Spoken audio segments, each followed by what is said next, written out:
नमस्कार मित्रमैत्रिणींनो, खूप इंटरेस्टिंग विषय घेऊन आले परत तुमच्या समोर। आपण गेल्या महिन्यामध्ये 20 मेपर्यंतचं भविष्य पाहिलं, 19 मेपर्यंत। 20 मेपासून पुढे सुरू होणाऱ्या महिन्याचं आता आपल्याला सगळ्या राशींचं भविष्य पाहायचं आहे। तुम्हा सर्वांना हे माहीत असतं की दर महिन्याला रवी बदलतो, मंगळ, शुक्र, बुध हे सारखे दर महिन्याला बदलत असतात। आणि गुरु 1 वर्षांनी बदलतो, शनी 7.5 असल्यामुळे तुम्हाला माहिती आहे तो 2.5 वर्षांनी बदलतो, राहू केतू 1.5 वर्षांनी बदलतात आणि हे सगळे एका वेळेला तुमच्यावर परिणाम करत असतात। तुमचा चंद्र म्हणजे तुमची रास, ज्या आकड्यामध्ये तुमच्या कुंडलीत चंद्र असं लिहिलेलं असतं ती तुमची रास असते। आणि प्रत्येक राशीमध्ये 3 नक्षत्रांची नावं येतातच, एकूण 9 चरण येतात। आपल्याला जेव्हा राशी भविष्य बघायचं आहे तेव्हा मी 1 तारखेपासूनचं घेतलं नाही आहे। मी तुम्हाला राशी भविष्य सांगणार आहे आत्ता 20 मे ते 19 जून। याच्यामध्ये काय दिसतंय तुम्हाला, जास्त मला काय दाखवता येतंय तर 15, 16, 17 तारखेच्या मध्येच रवी बदलतो। तर पहिला रवी बदलल्या आणि पुढचा रवी बदलल्यावर हे दोन्ही रवींमधला महिना, ह्या महिन्याचं भविष्य मी तुम्हाला सांगते। त्याच्यामुळे तुमच्या आरोग्यासंबंधीचं भविष्य पण असतं, तुम्ही आयुष्यामध्ये प्रगतीसाठी काय करता, त्यात तुम्हाला कुठला ग्रह मदत करतो हे असतं। आता हे जे आपण भविष्य बघणार आहोत 20 मे ते 19 जून, याच्यामध्ये एक महत्त्वाचा बदल झाला आहे, सगळ्या जगजाहीर झाला आहे। खूप त्याच्यावरती तुम्ही पाहिलं असेल, ऐकलं असेल। 1 जूनला गुरु आहे हा बदलून कर्क राशीमध्ये जातोय, चंद्राच्या त्याच्या मित्राच्या राशीमध्ये जातोय। आणि त्याच्यामुळे या महिन्याभराच्या भविष्यामध्ये 20 मे ते 1 जूनच्या 10 दिवसानंतर या गुरुच्या साथीनी पण तुमच्या आयुष्यामध्ये काय काय घटना घडत आहेत आणि त्याच्यात तुम्हाला काय चांगलं आहे, काय तुमच्या मनासारखं आहे हे आपण बघायचं आहे। एका महिन्यामध्ये इकडचं जग तिकडे होण्यासारख्या घटना प्रत्येक माणसाच्या आयुष्यामध्ये तर मुळीच घटत नाहीत। आणि दुसरी गोष्ट अशी असते की आपण जगत असताना पांगुळगाडा करत नाही भविष्यशास्त्राचा। त्यामुळे रोजचा माझा दिवस कसा आहे रोज बघण्यापेक्षा 1 महिनाभरात गोश्वारा मला चांगला आहे ना एवढं बघितलं तरी पुरतं, कारण आपल्या कर्तृत्वावर आपला विश्वास असतो, नाही का। आपण बघूया आता 12 राशींचं भविष्य। माझा चॅनल तुम्ही सबस्क्राईब केलेलाच असेल आणि त्यामुळे आता तुम्हाला नोटिफिकेशन येईल प्रत्येक राशीचं भविष्य कधी आहे। आणि तुमच्या राशीचं भविष्य बघून मला कळवा बरं का, तुम्हाला कसं वाटलं। मागच्या महिन्यातल्या भविष्याबद्दल मला अनेकांचे मेल आलेत आणि खूप अभिप्राय आलेत आणि त्याच्यामुळे ह्या वेळेला मी तुम्हाला एक अजून जास्तीची गोष्ट देणार आहे। मी तुम्हाला प्रत्येकासाठी भविष्य सांगत असते आणि शिवाय प्रत्येक नक्षत्रासाठी तो चंद्र कसा आहे, किती दिवसात चांगला आहे हे गेल्या वेळेला मी सांगितलं। या वेळेला अजून ॲडिशन अशी आहे की काय झालं, माझ्या शेजारी राहणाऱ्या एका आजोबांनी मला सांगितलं, भविष्य तू सांगतेस हे चांगलं आहे पण हे तुमच्या लोकांसाठी, तुम्ही तरुणांसाठी आहे, आमच्या म्हाताऱ्यांसाठी काय आहे, असं नाही बरं का। म्हणून या वेळेपासून एक ॲडिशन आहे 20 ते 40 लोकांसाठी, स्त्री पुरुषांसाठी जे नुकते कामाला लागलेत, भविष्य त्यांचं शिक्षण संपत आलं आहे अशांसाठी। 40 ते 60 हा वयोगट जे कामामध्ये संपूर्ण आत्ता ॲक्टिव्ह आहेत आणि घेऊ का रिटायरमेंट असा विचार करण्याच्या स्टेजपर्यंत आले त्यांच्यासाठी।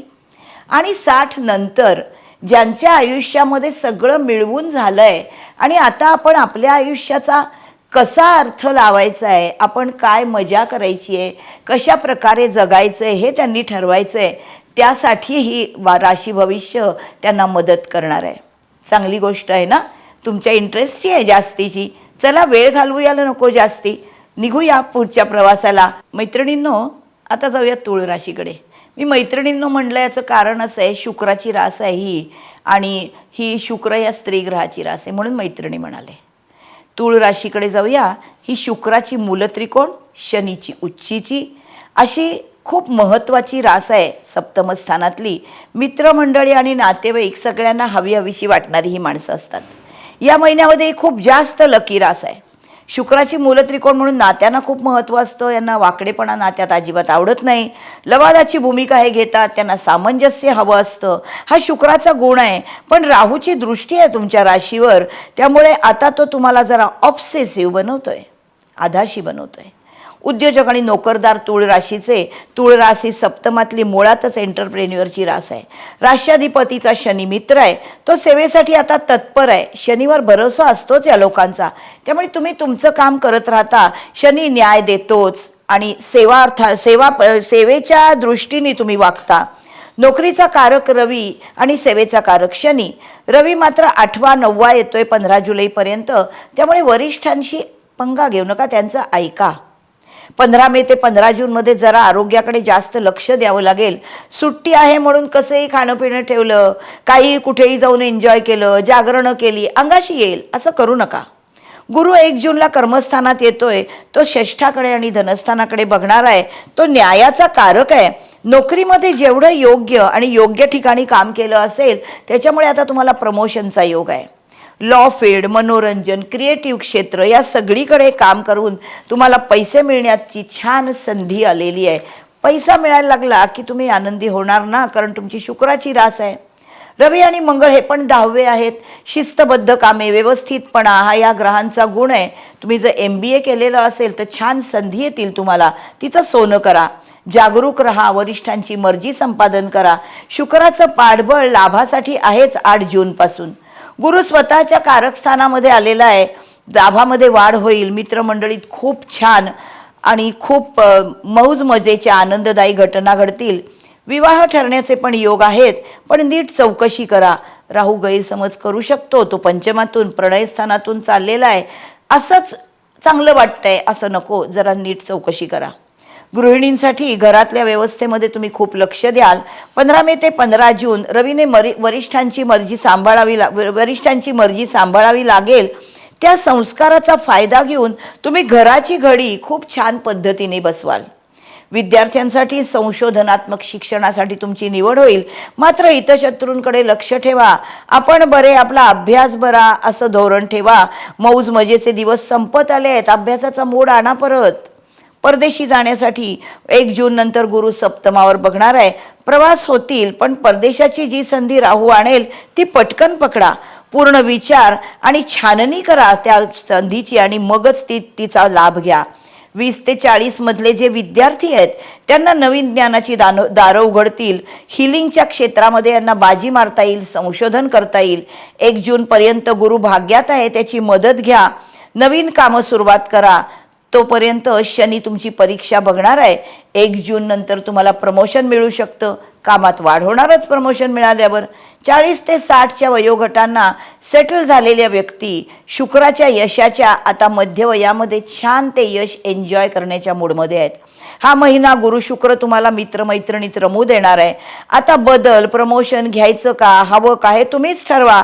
संधी येणार, पण ती घ्यायची का हे कर्म तुम्हीच ठरवायचंय, तरच करायचंय. तुम्ही ते कराल तर तुम्हाला त्याचे फायदे मिळतील. नाही कराल तर आहे त्याच्यातही छानच आहात. 60च्या पुढच्या वृद्धांसाठी, मी वृद्धांसाठी असं म्हणू शकत नाही, कारण शुक्र हा चिरतरुण ग्रह आहे, त्यामुळे ही माणसं वृद्ध होतच नाहीत. पण अतिशय लकी रास आहे या महिन्यामध्ये. तुम्हाला लाभाच्या खूप संधी येत आहेत. भिन्नलिंगी मित्रमैत्रिणींमध्ये काही छान प्रसंग घडतील. 15 जून नंतर भाग्यातला रवी तुमच्या वरिष्ठांच्या, वडिलांच्या एकूणच संस्कार यांची आठवण करून देणार आहे. तुमचं जग परिवर्तन करतंय, तेव्हा ते स्वीकारताना आपणही हा स्वीकारण्याचा दृष्टिकोन ठेवा. कारण शुक्र हा मोहक ग्रह आहे आणि तो एकूणच ऐहिक गोष्टीतली प्रगतीच त्याला हवी असते. त्याची तुमची रास आहे, त्यामुळे प्रगतीकडे जाणारी आहे. तुमच्या राशीतली नक्षत्र चित्रा मंगळाचं, स्वाती राहूचं आणि विशाखा हे गुरुचं नक्षत्र. 21 मे 10 जून चित्रा नक्षत्राला गृहसौख्याचे आहेत. 23 मे 2 जून 11 जून संघर्षातून यशाकडे. मंगळाच्या नक्षत्राला या संघर्षाचं वावडं कुठे आहे. 28 मे हा धनयोगाचा दिवस आहे.